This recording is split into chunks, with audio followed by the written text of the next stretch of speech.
Welcome, everyone, to our weekly series on Megillat.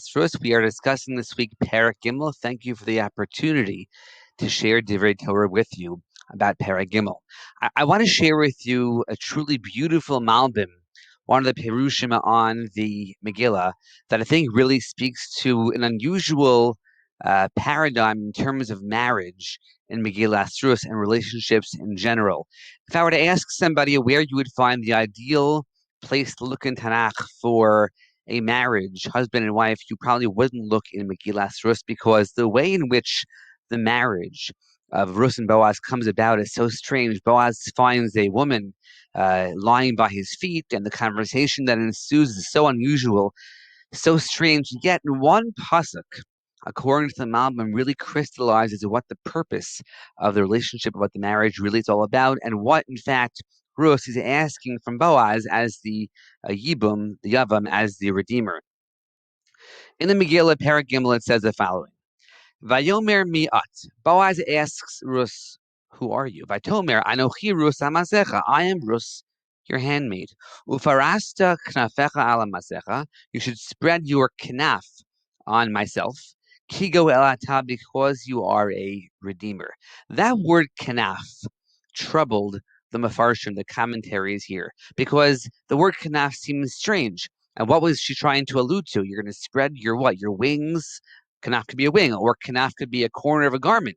Well, what's she talking about? And so Rashi takes the approach, the more simple approach, I would say, which is to suggest that the word kanaf, Rus is intending, we find often at weddings that somebody spreads a talus over the chassid and kala. We spread a cloak or a garment over them to kind of signify and symbolize they are a unit.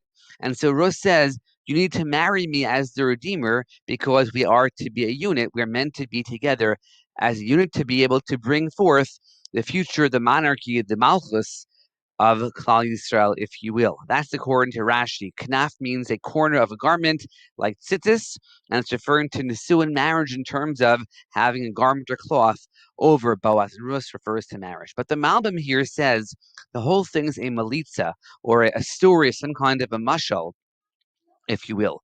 And he writes the following: Malitza nilkacha min ha'ofos, sheparshim kanfeim al bnei zugam be'es hazivuk.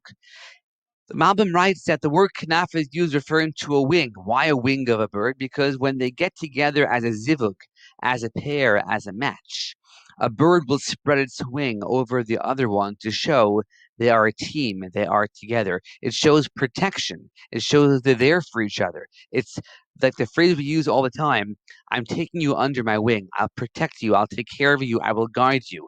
That, says the Malbim, is why Rus chose this unique language of Ufarasa knafecha ala masecha. You'll spread your wing, literally the wing.